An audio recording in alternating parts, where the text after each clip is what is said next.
maama omugwe nalabe yakala amaaso. Yakala amaaso. Omwana amugamba kale maama ka apartment ako kabayambeko okwerabirirako awaka. Nze ndi bulungi mpaka akaseera akagere. Maama nga ka apartment kaliko ennyumba 6 emu yagiwawo muwala we. Nyumba za kakadde nno. Kati ngaga ku nyumba 6 yajjako emu. N'agiwa muwala we mwasula. Muwala we takola. Takola. Abaana abasajja bajja bamuzaaliramu awo.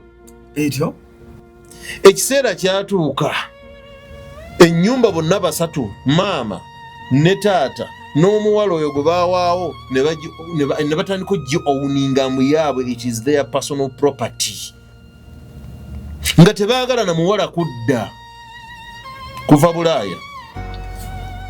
Kati abantu abali wano e Kampala balowooza abantu abagenda e Bulaaya bali mu bakolerera. Ye mentality. Ye mentality etusumbuwa. Ate mune balowooza ndowooza omuntu wajja miliyoni 10 n'akiweereza omulundi gumu nti alabika atodde kawumbi kumbe ezo miliyoni 10 yazisondera ebbanga bataata zaamumenya. Era bannange bannabulaaya obanga oli bweru mu nsi yonna nga tosobola ku accessinga property yo, kindly register that property in your names. In fact, bano baganda baffe abantu baffe aba family okubayamba kirungi nnyo. Kirungi nnyo. Naye nja kuwa amagezi tobayamba ng'obawadde property eyo bajjemu ssente. Okategedde Alan? Tobayambira mu kubawa property kujja mu ssente. Bagenda gitwala. Bayambire muggwe kujja ssente mu property nga bw'obawa. Kapyako ali ku diaspora asobola okunjulira ebintu byakyuseemu ku diaspora. Sente za kumenyeka nnyo, sente za kulinda nnyo, sente za kugumiikiriza nnyo. It is not fair okuba nti yajinyize. So it's not fair okuba nti omuntu ayisemu obwo bonna obulamu ate property ye eri wano gwe n'ogizza. Olina ennyumba z'abapangisa naye nga bakusumbuwa okubanja. Ffe aba Wamato Estates Management tukuyamba okubanjiza ssente ku bapangisa. Olina nnyumba ki, mizigo oba apartments? Enkola yaffe nnungi ate nga nnyangu, twesigika. Abakozi baffe bakugu bakkakkamu ate nga bantu bawuliriza. Oli bweru wa Uganda twesige tukuweereze kubanga tukusasula. Ffe ne tubanja abapangisa. Tusange ku ofisi yaffe esangibwa e Nateete, Mackay Road, ku rawundi ya Mwana Mugimu, oba tukubire ku ssimu 0783 14 44 61 oba 0755 42 96 oba plus 44 74 72 7808. Wamato Estates Management Uganda Limited. Views expressed in the following conversation do not represent the views of this channel.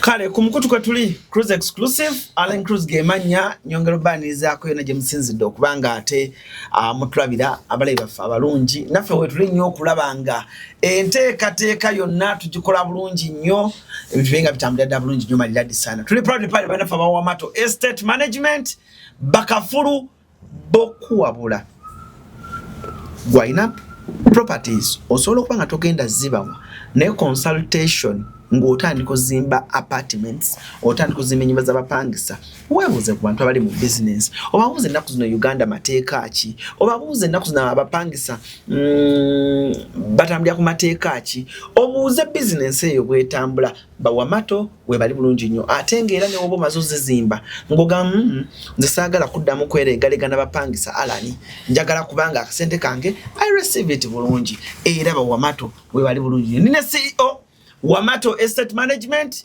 Haji Waswa gwendi naye lera akubye ttayi ne Haji chitayi naku zino chichi otisa mungo. Assalamu alaykum wa rahmatullahi wa barakatuh. Wa alaykum assalam wa rahmatullahi wa barakatuh. Obulamu bugamba ki? Obulamu alhamdulillah bulungi. Obulamu bulungi. Yagaza. Je baleko. Kale yafi. Munange bwolwawo okujja abantu ba complaininga Because every week you be expecting ayo kubigambo byo. Kabaka Kodio. Waliwo mukwano gwange oluusi we Netherlands. Bamuyita Rita. Rita yangamba nangamba, mchala Rita yangamba nanga Alan. Omwami oyo mbeerawo ne muwuliriza ne nnondamu bye nnondamu. Yeah, so yabadde ngamba nangamba Alan. Ndi mu myaka gya haaji oyo naye njagala kudda naye juzi bangambye awo simanyi oluguudo lwagala kumpitamu mu apartments alina apartments ze zalina naye bamugambye oluguudo lwagala muyitamu nangamba njagala kwebuza ku haaji oyo ennaku zino abantu enguudo we ziyitamu mu prime lands babawa ssente mmeka njagala nzije ngandi ne mugamba yeyikale nangamba naye waliwo brother wange ngamba asobola bihandolinga oba musindike wa haaji banyambeko babihandolinge ngamba but anyway abyemu ku byengenda okubuuzaako olunaku luno olwaleero abantu bankuba kyeyo abali e Bulaaya abamu nkimanyi ofunye coincidence ezo simanyi oluguudo lwagala muyitamu naye ng'ali Bulaaya bantu be babikwasaganya ano babimubikola muti ebyo oba bikola bitya kumwe abalina properties but sooka obuuze kuba tulaba tugende mu maaso abatulaba n'abatuwuliriza assalamu alaikum wa rahmatullahi wa barakatuhu amanya n'eddoboozi nga bulijjo Waswa Ibrahim Bakasambe omuweereza wammwe mu kampani yammwe ennungi ŋŋanzi gye muwagidde nnyo nnyini ddala eya Wamato Estates Management Uganda Limited ebayambako ate okumanaginga properties zammwe okumanaginga abapangisa bammwe okubazimbira okubalongoosereza amayumba n'ebintu byonna ebikwataganako real estate development yenza ababuuzaako nnyo nga mbaagaliza obulamu obulungi. So nyamba ku nsonga eyo bantu bali e Bulaaya bantu bali e Bulaaya balina properties bangi baagala kudda nga bwe twayogerako luli eri bangi baagala okudda naye babatiisa Uganda si walungi Uganda kwekalakaasa nga babire ku internet abamu baagala okudda properties zaabwe ziri mu buwambe okuva mu family zaabwe abamu kuva mu abamu bamaama abamu bataata abamu baami abamu bakyala omwami ayagala kudda agenda kijula omukyala properties yaziwamba abaana beddiza properties ne begatta ne maama bataata kakati ebintu bibuzaabuza naye njagala osooka onnyambire ku Rita eyambuza nangamba nti ayagala kudda naye bamugamba oluguudo lwagala muyitamu ne brother wamugamba brother ye yamugambye oluguudo lwagala muyitamu apartments ze naye bagenda muwa ssente naye nagamba kale kajje batuule brother namugamba asobola obimaliriza kati ngambuuza gamba haja ayogere ku technicalities kyezirimu so that ne bw'aba takomyewo asobola okufollowinga obulungi ku kintu kyategeera. Kibuuzo kirungi nnyo ekyo Alan naye bino by'oluguudo lwagala muyitamu kisoboka okuba ekituufu ate kisoboka okuba ekyobulimba kisoboka okuba ekituufu ate kisoboka okuba ekyobulimba depending on the person delivering the message. Bw'ofuna ebbaluwa entongole okuva mu UNRA ekyo kiba kituufu nti UNRA ekutegeeza nti so and so tugenda kuyisa oluguudo mu ttaka lyo okusinziira bwe twabaliridde n'okusinziira engeri gye wagulawo n'okusinziirira ku ownership gy'olinawo you require to get a compensation oba you don't deserve to get a compensation bakuwa ebbaluwa entongole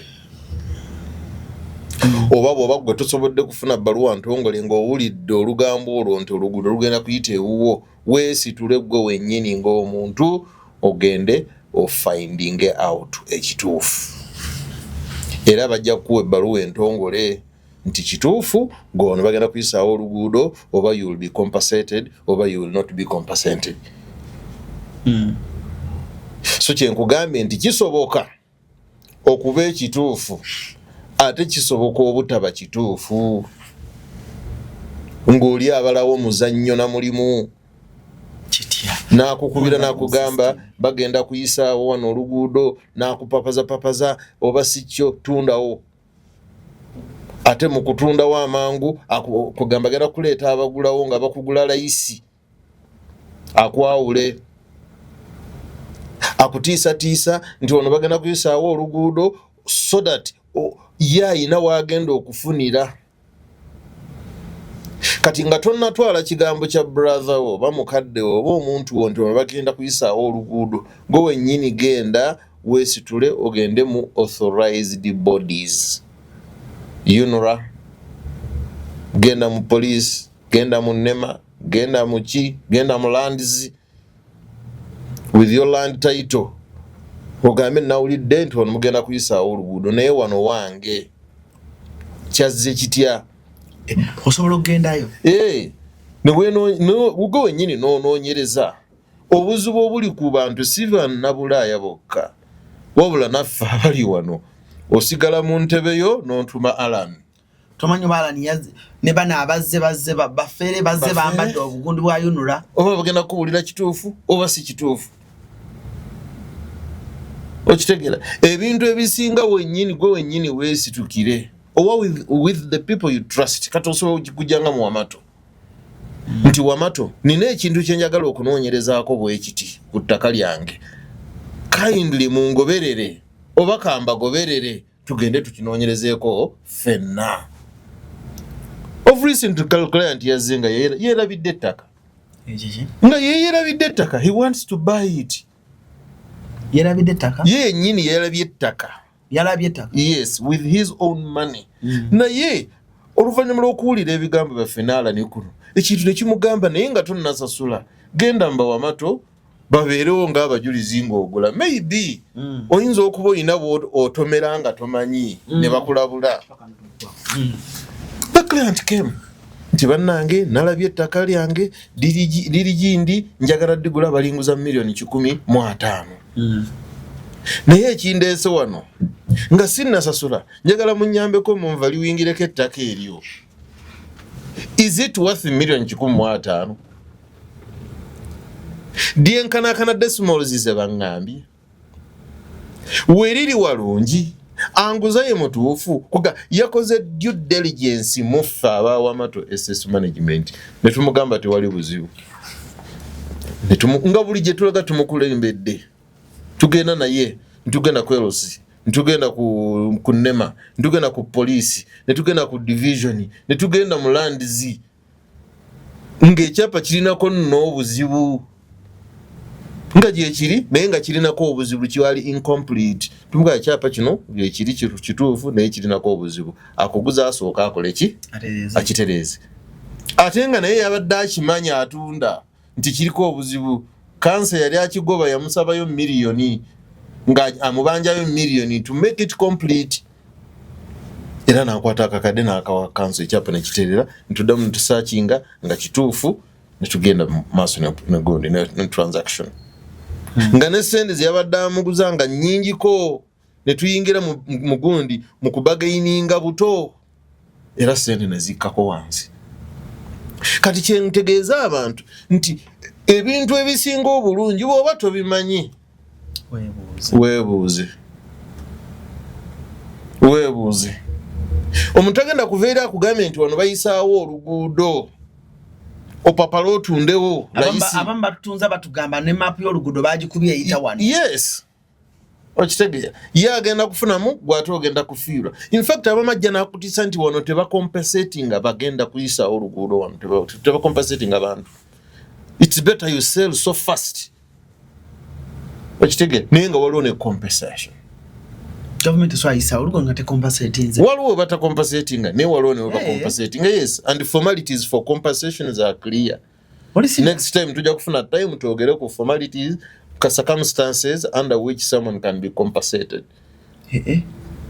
Ebireetera omuntu okumusasula okumuliyirira nga bayisaawo oluguudo n'ebireetera omuntu obutamuliyirira nga bayisaawo oluguudo. It will be a topic next time gye tujja okukwatako.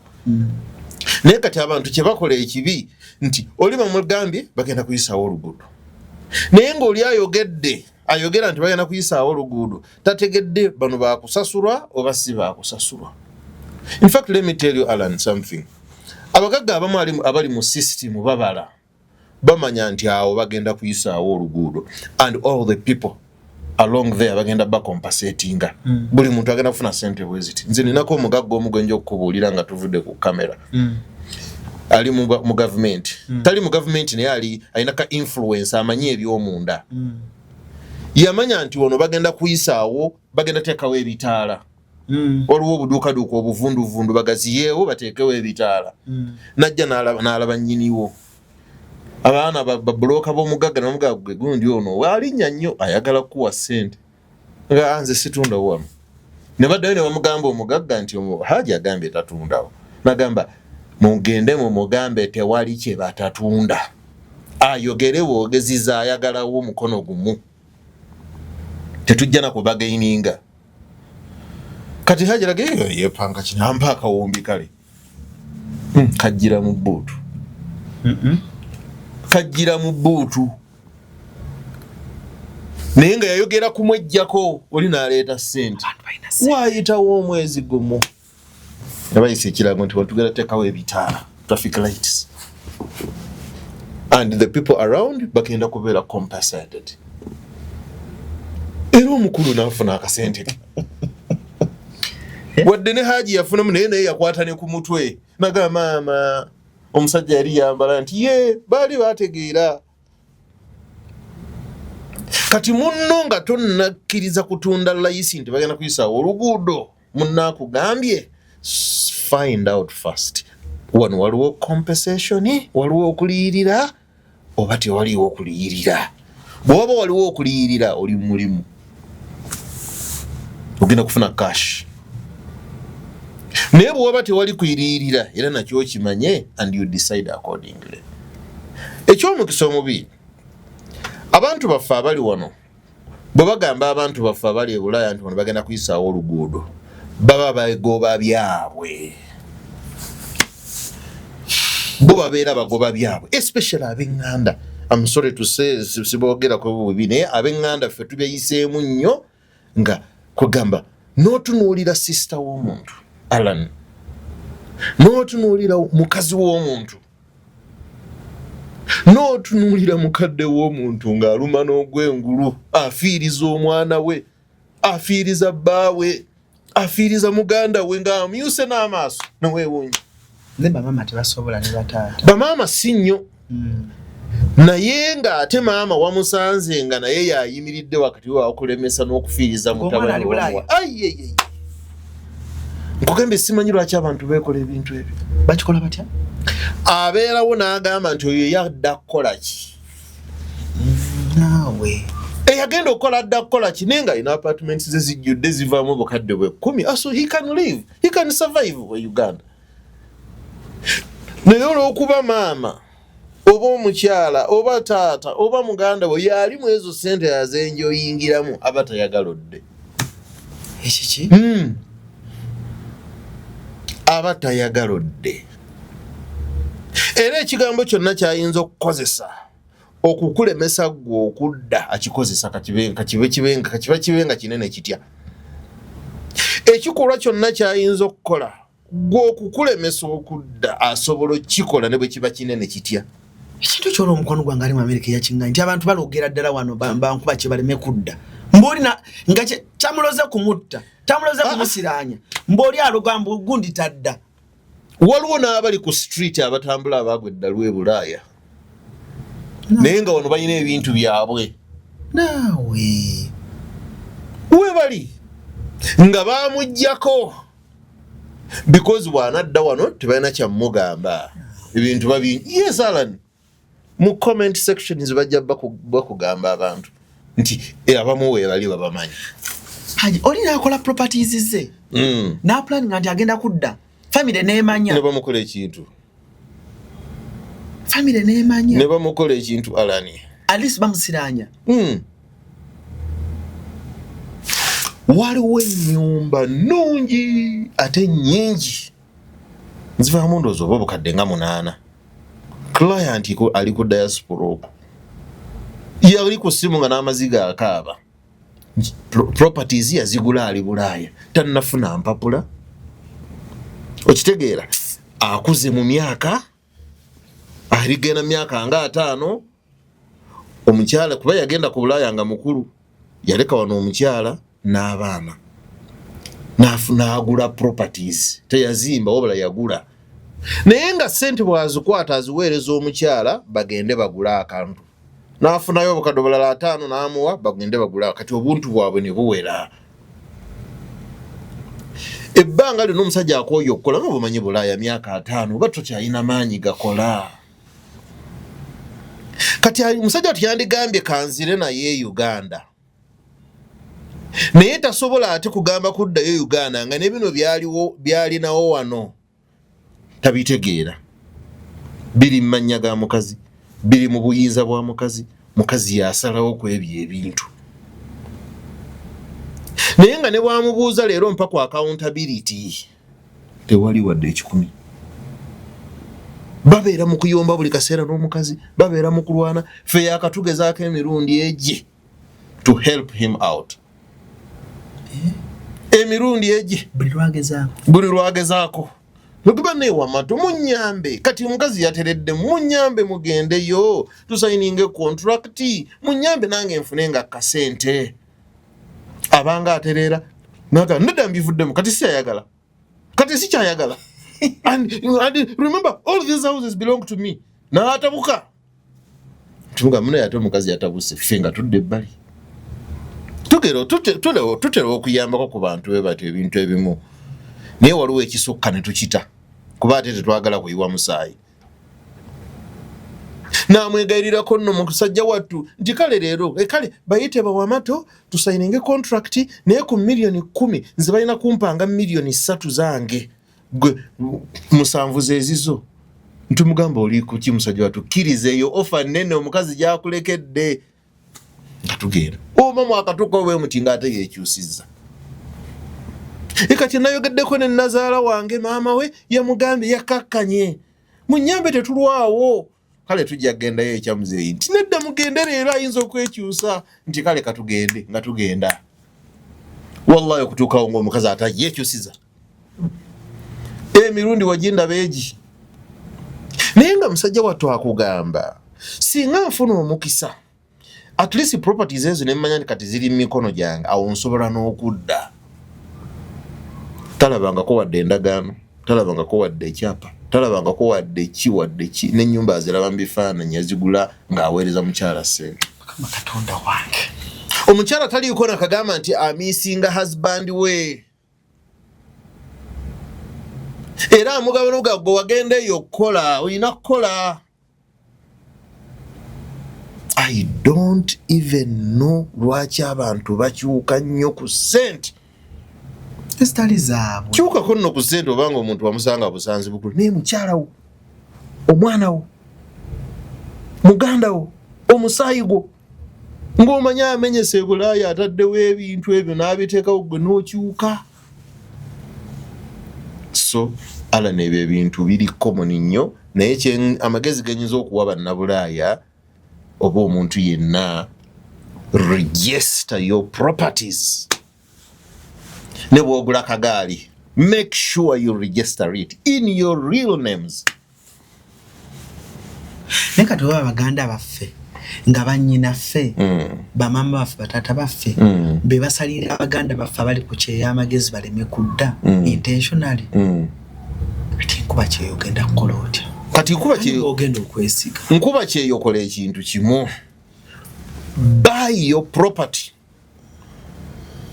ng'ogiregisterinze mu manyago weetaaga ndagamuntu ate abamu tebalina nandagamuntu that is where the problem is era byonna challenges ezo tuzirabyeko mukyala gula gwalina ndagamuntu era Alani waliwo omukyala gwe twasavingira property eri worth 200 millions twamuwa advice ntumugamba kati eno property okusavinga property yo okugijjamu oli mutoowo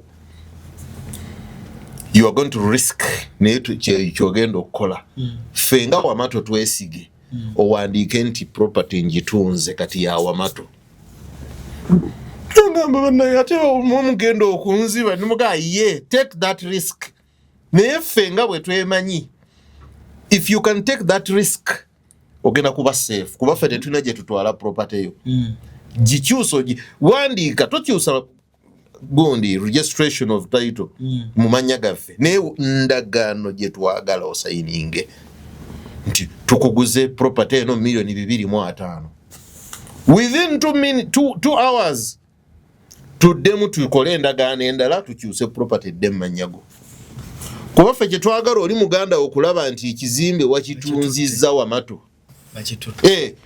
tusobola okukozesa eyo endagaano to execute all the legal proceedings okulaba nti tukola ki tusevinga property yo kati oli lwaki yali agigaanidde anti yamuweereza sente n'agula naye nga buli lwagula ateeka mu mannya ge kuba yalina ndagamu yatuuka ekiseera ownership n'emunyumira ndowooza ne bamugamba kino osobola okukitwala kiri mu mannya go nwana atya okukola ki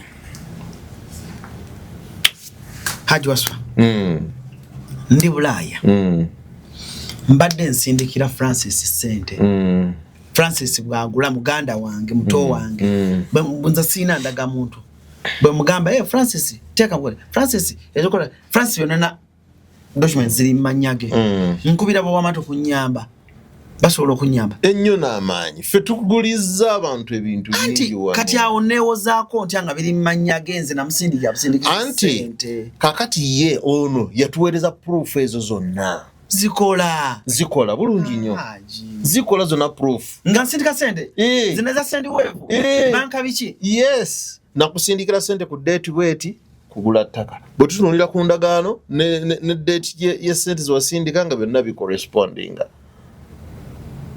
ekyayamba omukyalo oyo nti ne LC yali emanyi nti property y'oyo omukyalo oba okitegeera in fact omusajja bwe yalaba ku ndagaano nti ffe tuguzeewo teyaddamu kuclaimingawo sister we gwe yali asobola ffe yalaba tajja tusobola tetumanyi na gye yalaga twagenda okutuukaawo ng'asengusa agenze nga n'abapangisa tayo tabagambye ne tutandika kutereezaawo mpola up to now taddangamu kulabika kino nakiwulirako nti abantu bakikola someone sending money kitegeeza bw'oba osindika ssente ng'oli Bulaaya keeping a records yes it is very important ate naye kirala kati mubiveemu bannabulaaya abantu bonna abali ebweru mubiveemu bega nti nsindise ssente Alan angulize gwogula nze sina ndaga muntu wadde toyina ndaga muntu endagaano eri esome ggwe esome nti nze Alan nguze ettaka kulwa Waswa Ibrahim ali mu America kulwa Waswa Ibrahim ali mu America kwata wano oyino kateekamu ono ayina ndaga muntu bakawandiika wali kulwa France nti nze Francis nguze ettaka kulwa Alan ali e Canada era Alan ali e Canada wadde byonna bibeera mu ndagaano era Alan ali e Canada waddembe okukozesa ettaka lye lino lyemugulizza lyenguze ku lulwe akaseera konna kayagala n'okukolerawo byayagala agikuba ekifaananyi agikuweereze zistampu za kyakwezi byonna you keep it ene eyawana eri original agiraminatinge bulungi gwe wennyini osala amagezi engeri gyeyinza okutuukako e Canada because it's also easy olikukyapa nkola nti anti kukyapa bw'oba oyina ndagamuntu era nakyo ne bw'oba toliiwo we transfer that title kaseera endagaano ebaawo kati ate bw'oba toyina ndagamuntu kuba bannabulaaya bangi tebalina ndagamuntu there is a way bwe tuyinza okukuyambako wano n'oprocessinga ndagamuntu yeeyo n'ofuna ekyapa mu mannyako it is advisable okuba nti endagaano esoma mannyako it is advisable okuba nti n'ekyapa kidda mu mannyako si mu mannya ga mulala endagaano toyina kubeera mu mannya ga mulala ne bw'oba toliiwo era endagaano erina okulaga nti nze Alan ataliiwo ali mu America nze nguze ettaka lino era lyange era nina eddembe oddikozesa nga bwe njagala. Otherwise maama wo taata wo muganda wo asobola okukyuka era nga bwe bakyusa ebbanga lyonna biggwereddenga mu ntalo. Obadde oyogera nti kuba maama tebasobola naye era maama waliwo maama omu gwe nalaba yakala amaaso. Yakala amaaso. Omwana mugamba kale maama ka apartment ako kabayambeko okwerabirirako awaka. Nze ndi bulungi mpaka akaseera akagere. Maama nga ka apartment kaliko ennyumba 6 yagiwawo muwala we. Nyumba za kakadde nno. Kati ngaga ku nyumba 6 yajjako emu n'agiwa muwala we mwasula. Muwala we takola. Takola. Abaana abasajja bajja bamuzaaliramu awo. Etyo? Okitegeera? Abeeraawo. Kati ng'ennyumba 5 muvaamu $5,000,000 ziyambako awaka taata w'omuwala and what have you. Ekiseera kyatuuka ennyumba bonna basatu maama ne taata n'omuwala oyo gwe baawaawo ne batandika ogi-owninga mu yaabwe, it is their personal property. Nga tebaagala na muwala kudda kuva Bulaaya. Maama yegatta nono maama ne taata n'omwana ne beegatta balemese katooka abo okukomawo because eri property baagi owninga. Yes. Nga bizibu. Onaasobola Uganda. Omuwala yasooka okulowooza nti byakusaaga ne bamuggyirako n'amasimu bonna. Tebamwetaaga olwedde wano bali bulungi. Bagamba bannange n'amasimu sikyagawuliza. Ne babeera n'emikolo nkubidde gundi ngamba maama naye tuli wano mumpeeko. Maama nga maama mumpeeko bamukwasisi maama ajjako nzije. Obusungu nga bungi. Ng'olwo maama yeewala kumutandika mubuuza bino bya nnyumba ezo. Hello maama nga mubuuze muli mutya Uganda egamba ki? Kati ennyumba ezo nga yeewala eyo emboozi tayagala. Kati abantu abali wano e Kampala balowooza abantu abagenda e Bulaaya bali mu bakolerera. Ye mentality. Ye mentality etusumbuwa. Ate muno balowooza ndowooza omuntu wajja $1,10,000 n'akiweereza omulundi gumu nti alabika atodde kawumbi kumbe ezo $1,10,000 yazisondera ebbanga zamumenya. Kati munayo omuwala ng'atugamba Wamato nkoze ntya nga naffe tulaba kizibu Alani kuba omuwala bwe yatuwa version yakyo taata mwali maama wali tugenda ku gundi ku apartment nga omuwala ali muli alinga ye boss wali geti kuliko kufulunya yawa authority ziggula ani omuwala aliko asooka nakubira maama bana abaze tubaggulire temugulira muntu yenna okujjako abasulaawo netugenda emirundi ng'ena tebatugulira. There was a time nali njagala nakuwala mpa kikomera nemukubira omuwala nemugamba nti walampe nangamba ato kiwalampa tubakwata empola bw'oba naggulawo tunahandolinga ensonga netuddayo netuwandiika ebbaluwa ng'erimu amateekateeka waliwo bannamateeka abaatuyambako netugiwandiika netugibawa. That's when they opened. Bwe baggulawo netwogera nabo ng'abantu. Maama agamba ennyumba muwala we yazibawa. Ntumugamba tukkiriza yazibawa. Yawandiika wa because this is a very big property. Tasobola kubeera nga yagikuwa ku malusu. Yawandiika wa. Watyo? Nga tewali. Kati taata n'aleeta version nti twakola exchange. Ninawe namuwa naye nampa wano. Ne mugamba mwawandiika wangu nga gwomuwa. Kale wamuwa waliwa. Wamuwa wewa. Naye nga byonna byakubuzaabuza. Netuteekamu amaanyi. Ate abo beekaza. Kale osazeewo okuteeka mu mateeka. Omwana wange osazeewo okuteeka ku mateeka. Nkuba olutalo lwali lunene nnyo.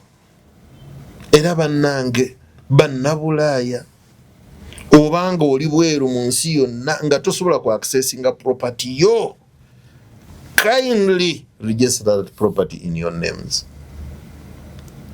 2, property gikwasa abantu naawe b'okwatibwa abakwatibwa ensonyi n'ekisa nga balina n'erinnya libataasa oba okitegeera ate mu mateeka nga waliwo obuwandiike bwonna naye ng'olina property. In fact bano baganda baffe abantu baffe aba family okubayamba kirungi nnyo naye nja kuwa amagezi tobayamba ng'obawadde property eyo bajjemu ssente. Okategedde Alan? Tobayambira mu kubawa property kujjamu ssente bagenda gitwala. Bayambire muggwe kujja ssente mu property nga bw'obawa. Kapyako toddamu kuyamba abantu bawaka nti musoloze ennyumba z'egundi akasenda kabayambe mwe bajja omutima guli banyumirwa nga bwe nagambe ownership eyo enyuma otandika okwefiirira ti wano wange eziva wano zange banyumirwa okuzimujjamu n'omugamba nti kati it's done mulekerawo sente ezo zikozesa muziteeke nga wali oba kantume bawamato bazijjengayo zituyambe ku kintu ekirala. It is going to be a tug of war. Yambadde sikimanyi nti akasente kanyuma kuba kali kabaako budget nti milioni 10 zezivaamu buli mwezi tuzigabana bwe ziti. Kati Alan kuba akafaananyi nga buli mwezi obadde oyina wojja milioni 10 olunaku ne lukya ku makya bo tezikyajjawo sigenda buli lwoba ng'obadde oyina income yonna ekwata mu ezo ssente olunaku ne lukya nti evuddewo. Naye Haji kankubuuze mazima ddala gennyini Haji omwana avudde wano alumbye oba agenzi Japan Korea oba America oba UK oba Saudi oba Dubai alisi wano bakulu bo batoobe naye nga nabo bakulu atuusa akoze maali ye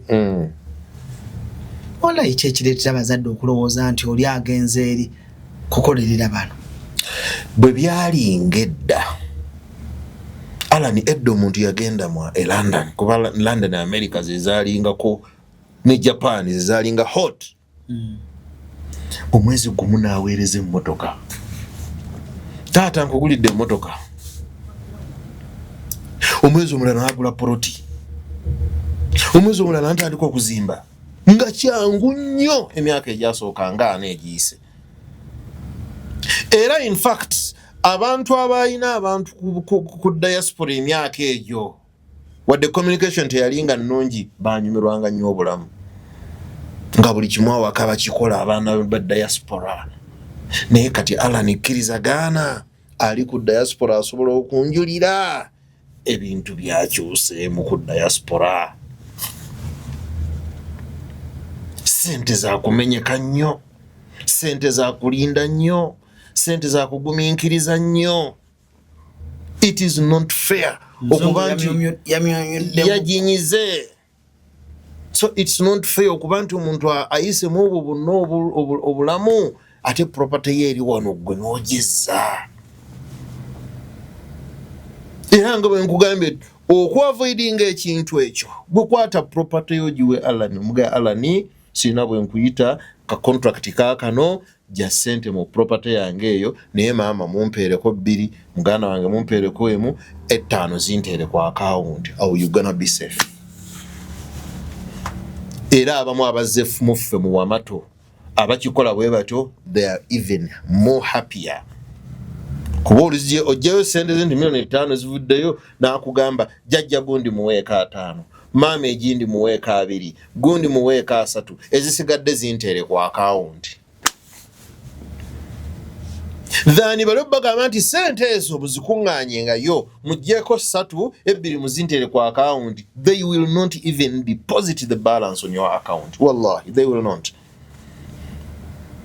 Gwabadde okimanya Alan nti ba diaspora abamu batuuka ne ku extent okudiiringa n'abapangisa abo abali wano directly.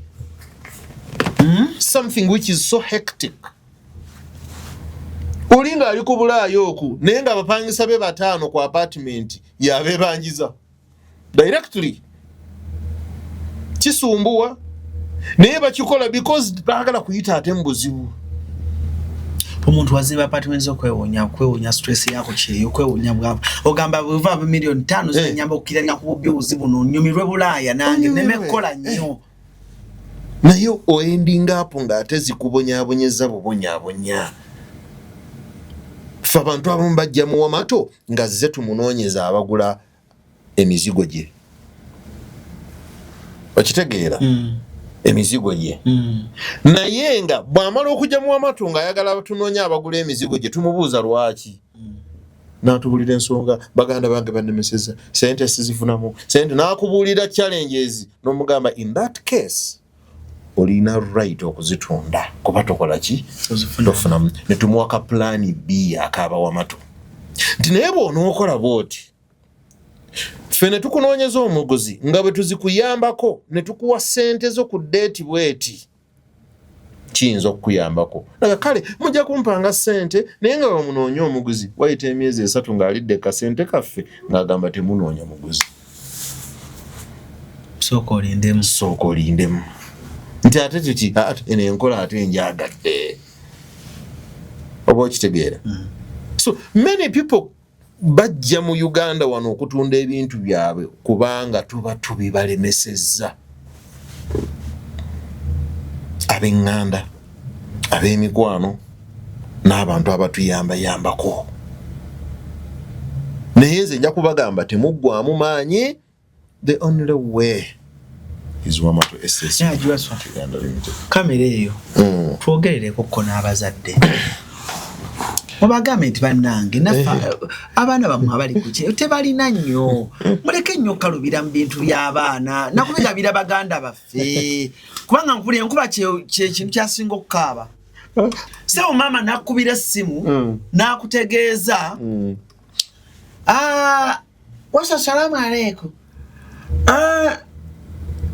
kakati Badiru takyakola nti babitegedde bamugobya ku mulimu Shamimu yavuddeyo ew'omusajja abadde amuyisa bunyi naye waali wano Sharifa Saudi badde tebitambula naye yakomyewo Neisima naye mbadde mplaninga mugulyayo ko boda mama nakutikka omugugu abaganda bongabo abali 18 and above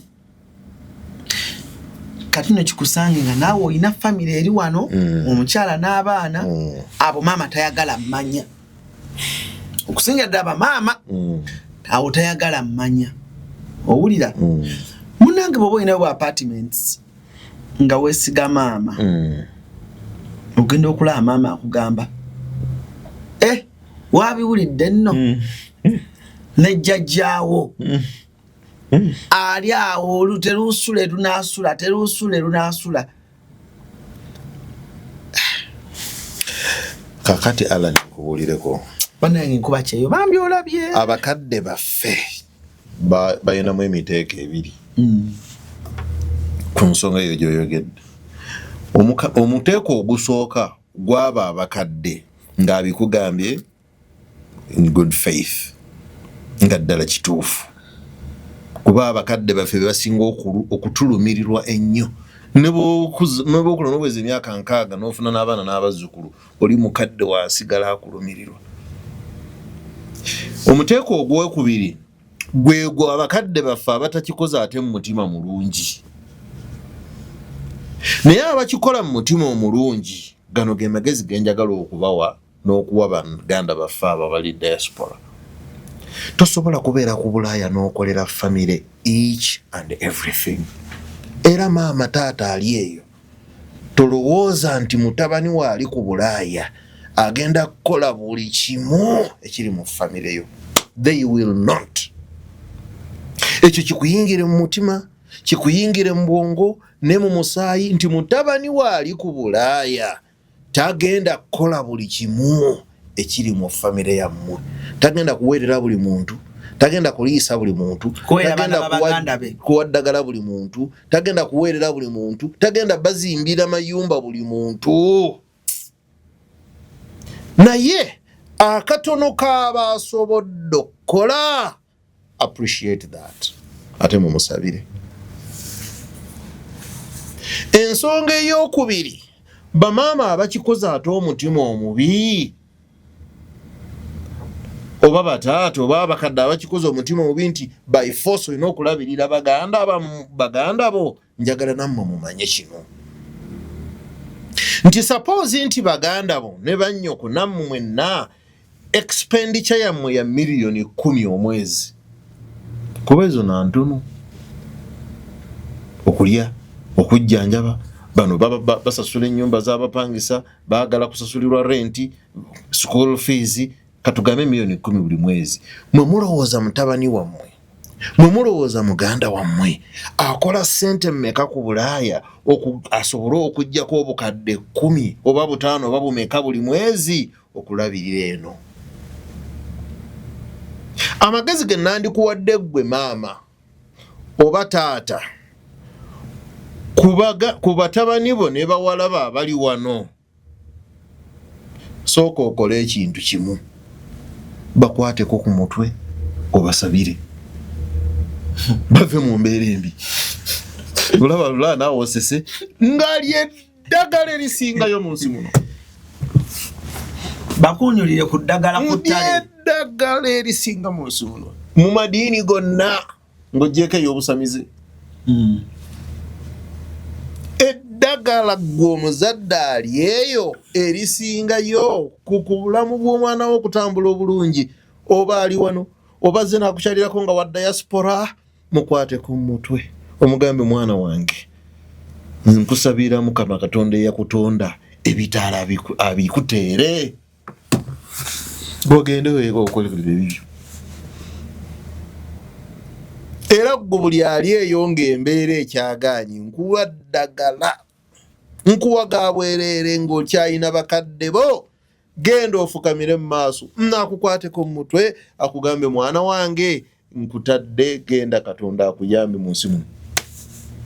Gwe mukadde wo nga yafa, genda ewa mukwano gwa mukadde wo nfanfe akikkolere, lyeddagala erisooka. Nga tonnateeka pressure ku munnabulaaya kulabirira baana bo, gwe wennyini ng'omuzadde sooka okola ekyo. Ekyokubiri, abaana bo bali nabo yogera nabo, bagende banoonye ssente. Okusaba kuli kw'obasabidde kukwatagane n'okwogerako oyogedde nabo okugenda onoonya ssente, Katonda abaggulirewo. Ekyokusatu, bo bennyini gezaako okubalaga nti munnaabwe, kino nno kikulu, nti munnaabwe oli ali e Bulaaya naye si yali awo nti ali bulungi nnyo nti asobola okubeera mu position okusolvinga ebizibu byaffe byonna ffe abali e Uganda. Families zituula, osobola okutuula n'abaana bo 5 4 ku Sunday ng'okuba kukyaliddeko ne munyumya aga ne bannange nako kakazi kattu bakasajja kattu tekayina nnyo busobozi obwo busasulira ono fees, busasulira oli renti, bukola ki, akatono kafa kabaafunye tusiimaako tumusabire busabizi. Naye eky'omukisa omubi tetusooka kutegeera busobozi bw'abantu baffe, tubabigika bubigisi miki migugu minene. Ate on top of that, oba batuwadde oba tebatuwadde, ne tutandika obbawalana, ne tutandika obboogerako, ne tutandika obbageya abantu baffe abali ku Bulaaya, ne tutabasiima n'akatono ke batuwadde. Tulina ekizibu ekyo ffe abantu abali wano obutasiima bantu batuyambako abali ku diaspora. Muze gwaffe, gwe muze gwaffe. Ale no badde okimanyi nti omuntu ayinza okubeerawo ku Bulaaya n'afuna essimu Sisi, brother, uncle, munange omwana wange bamugobye naye sinafuna busobozi. Kati oyo n'akiteeka mu bwongo nti Alan nyana muweerezaayo 5 at the end of the month nga bansasudde. N'akwata 5 agwe either n'agateeka ku ssimu yo Alan ozzeeyo omwana ku ssomero oba n'agateeka ku ssimu y'omulala naga Alan oyo munoonyeza simulaba tali ku WhatsApp naye mumpeera emitwalo egyo 5 omulaba n'enkwata emitwalo 5 nenzikuweereza nga Alan Kato yakuweereza emitwalo 5 nzikuteereddeko ku ssimu ozirabye nzirabe weebale nnyo n'osirika eri katambuuza waswa Alan wamuwadde 5 ge munne yenna zimuwadde okakase ne screenshot yiyo namuwadde 5 ge okay naye luli yabadde ankubi Alan yabadde ankubira nnyo essimu emergency nga nkubira otuuse wa bro nkujjukiza nga nsindike naye kati simu zakendedde maybe ayina okuba nga sente yazifunye kati unfortunately essimu ziri empitirivu wabadde omukubira nga tonnafuna wabadde olina airtime oba data kati akuwadde 5 oganyina okujjako nusu 2 ku mitwalo 5 okumugamba Kato weebale nnyo weebalire ddala sente nazifunye. Kati ate Kata akuwadde sente ya struggling okufinding out if you received the money omutadde muhase endala bwe butasiima bwaffe bantu abo otuukozeesa abaki bakozese abantu bano mdasu abantu bakozesa bakozesa nkuga Uganda is just utilize those desperate people bakozese we use them just okitegeera wensibo Kasirye Breeders Emitiyana gw'olina okweyuna weegulire ente ezo ez'olulyo okuva mu Kasirye Breeders Emitiyana buno obugagga bwa nsibo balina ente z'amata ez'olulyo omuli Holstein Friesian, German Fleckview, Ayrshire, Gansi, Jersey, Ginebrand okuva e Brazil amata ogenda okufuna lita za 25 ku lita za 36 olunaku era be balina ente ez'olulyo mu Eastern Central Africa ezimanyiddwa nga the milking gear zino no zikuwa lita 6 olunaku weenogera ensimbi nga weegulira ente ez'olulyo okuva mu Kasirye Breeders Emitiyana tusomesa ennunda y'ente z'amata n'ofuna ensimbi ekiralo bakobereko 0756 bakyali ku mitimbagano gyonna ku TikTok, YouTube beba Kasirye Breeders Emitiyana. Soma kibeera Alan gwe just kkiriza nti kino nkikola ku lwa Katonda. Katonda bwasanyuka ajja kusanyusa naawe. Njagala okuyambako nze show yange eno 70% content gwesinga okukola njagala nnyo okuyamba nnyo kuba nkuba kyeyo kubanga kyemmanyi essaawa yonna nange nnyinza obwegattako Laila Alan simanyi ogenda wa akantu kakokyezza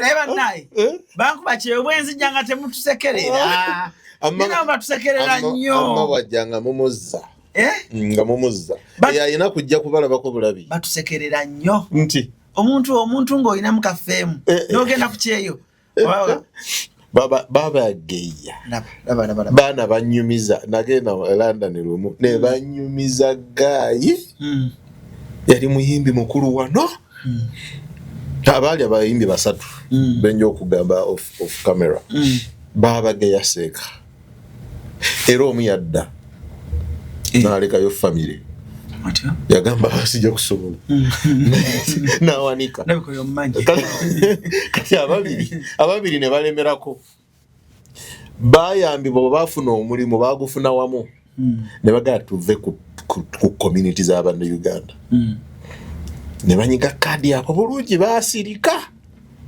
naye nga yo kyali ne mu America baba geya seeka wa ne lwaki baba tugeya ne abantu bokye balina nnyo olugambo I'm sorry to say bw'oba onoonya olugambo bw'oba onoonya okugeya diasporans olimba Allah era bebasinga n'okukola show z'okugeya oku TikTok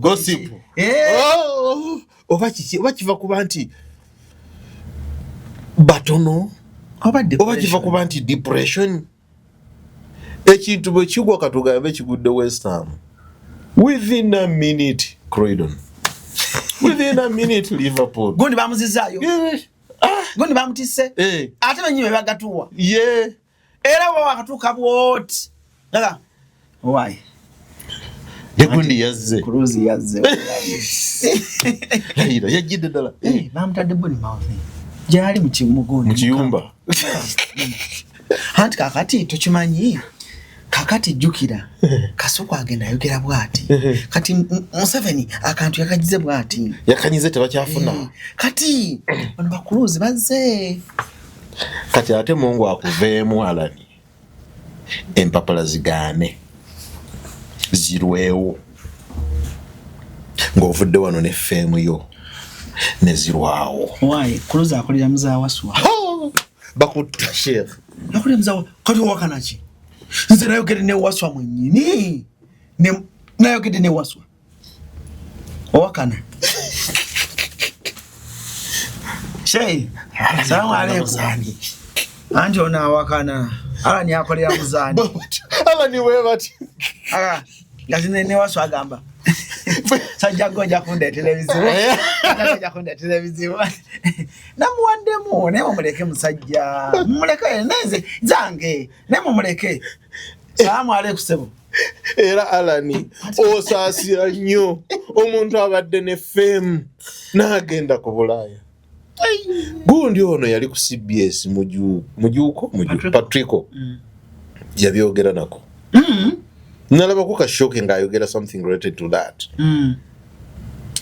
naye yaguma bugumi anange bano bonna bamusimanye katongole omutongole they went through a lot naye olw'okuba bo engeri gye bali basajja bakulu ng'ate bayivu they really knew what they wanted ako kasita Mungu akuyamba n'okamanya nti kino kyenjagala omalako naye bano abaana abatoototo bano bwe Alani osobola okugenda e Bulaaya nga tumanyi na kiki ky'oyagala kati femu gy'olese wano n'ogenda e Bulaaya n'ekkuba yo yennyini yekutocharinga femu yo yennyini yekutocharinga olaba oli akubira oli wano Uganda n'akunyumiza celebrity yatuse naye ng'omanyi kyakunyumiza yatuukidde mu kazibu ka agamba why musajja wona muyiseekaawo ku baasi ng'alinda baasi ng'empewo emukuba nga newo ntagirinyangako ne ngamba musajja waffe ayingidde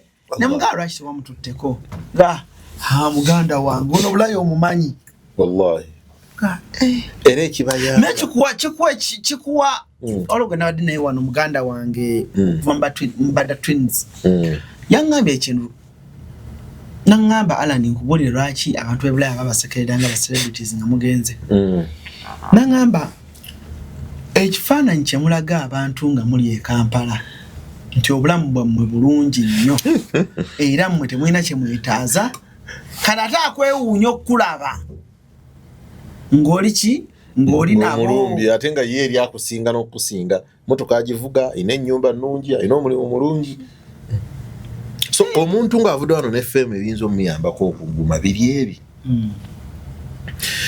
biringa bisatu ekisookera ddala kufuna waabeera nga walungi kufuna mulimu mulungi kuba eriyo emirimu egipeyinga bulungi ddala ku Bulaaya Mungu ayinza okukuyamba n'ofuna ekisima n'ogugwako omulimu ogwo nga tewakajja buli munaga gwe yakajja ofuna oti omulimu bwe guti then 3 which is more important n'ofuna empapula nga bukyali femu yo yonna gy'ovudde naye wano ogisigaza oba kitegera Alani bw'ova wano n'obwalani bwo n'ogwa ku Bulaaya oba Amerika oba wa n'otuukiramu abulungi n'ofuna omulimu omulungi n'empapula ne zanguwa n'ozifunirawo okimanyi femu yo gisigaza era ogamba bwe yakankole emyezi 2 nzireke Uganda njoge atazeeyo atya mangu awo togira nti femu ogisigaza wali waggulu ku highest peak Alani yazze kati yakagenda kino si kibi ono omulenzi ono omuto wa NBS and Keys. Ochimanyi Keys byakoma wano ka fame kaka katono ke yina yakasigaza. And the people started saying bamutisse. Na abakuba je yabakola olubuto lwa balongo. Naddayo ku nnyonyi. Ate kagezi kabaleka ne boogera. Era nga bw'omanyi abantu baffe. Ne boogera. Ne kateewa defense. Bamutisse. Ku TikTok nga bamutisse Keys n'afuuka bamutisse Keys. N'abasekerera. Within 1 week nga zeeyo ku Bulaaya. Kato yo fame ye yagisigaza. Yajekolera. Era okumanye tuli babi bamuvaako.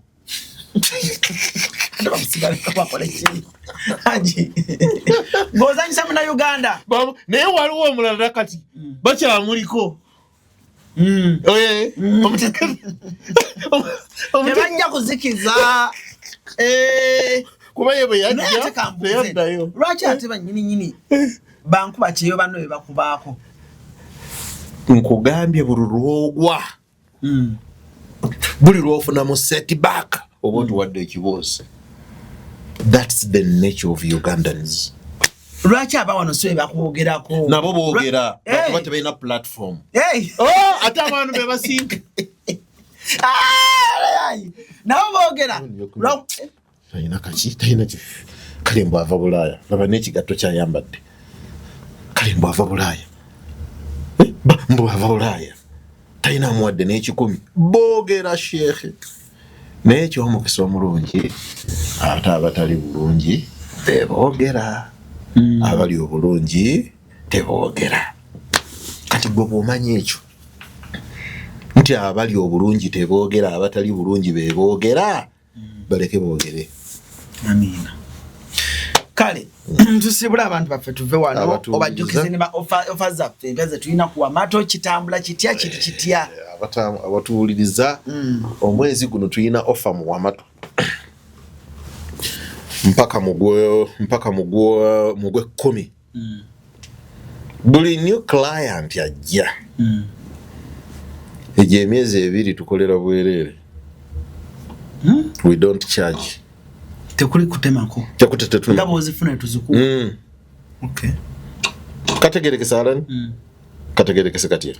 Nti bwe obango li new client ng'otuwadde ennyumba zo nga zikola $8,000,000 ojja kufuna $8,000,000 net for 2 months. For 2 months. Tetutolako. Tetutemako z'abakozi. Free offer. Kati ye offer eyo mujettanire muyingire mu Wamato SS Management Uganda Limited. Tumanaginga ennyumba zammwe, tulabirire ennyumba zammwe, sente zammwe ziva mu bupangisa. N'okuzirabirira. N'okuzirabirira. Temunsabadde 2. Zitya. Anti okulabirira kuvaringa. Mwejje emyezi 2. Mulimu abasenguse, mulimu bakoze batya. Okulabirira kuvaringa. Mulimu rent collection, okusolooza tetukucharginga wadde 2. Okay. Kati waliwo bino cleaninga biki ebyo ebifudde ebyo nabyo bigenda mu kkowe eryo. Okay. Yes. Kale. Tetusukka wano bannange olunaku olwaleero Wamato Estate Management mugendeeyo ensonga z'ennyumba ziggwe okoyo okugira n'abapangisa bakulumya omutwe buli kimu maama taata baganda abo bakutamya properties zo Wamato we bali. Cruise Gemanya Alan Siramu bannange Tammy's Fashion Hub ebaletedde engoye ennungi ez'omulembe nga za kisiraamu omuli jilibab, habaya, casual dresses, gym wear, office dresses, sako ne veils mu kala n'ebika eby'enjawulo okuli cotton veils, chiffon veils, Turkish ne silk veils. Tammy's Fashion Hub yasazeewo n'okutuusa engoye z'abaana abateezi abasiraamu mu size n'ebika byonna era nga bw'ogula tuzikutuusako wonna w'oli mu ggwanga n'ebweru w'eggwanga. Okumanya ebisingawo tusangibwa ku Ikotoolyo Mall edduuka namba 3 oba otukubire ku noti 787 noti 57 565 ne noti 756 255 553 ye Tammy's Fashion Hub abakutuusako engoye z'abasiraamu ez'omulembe.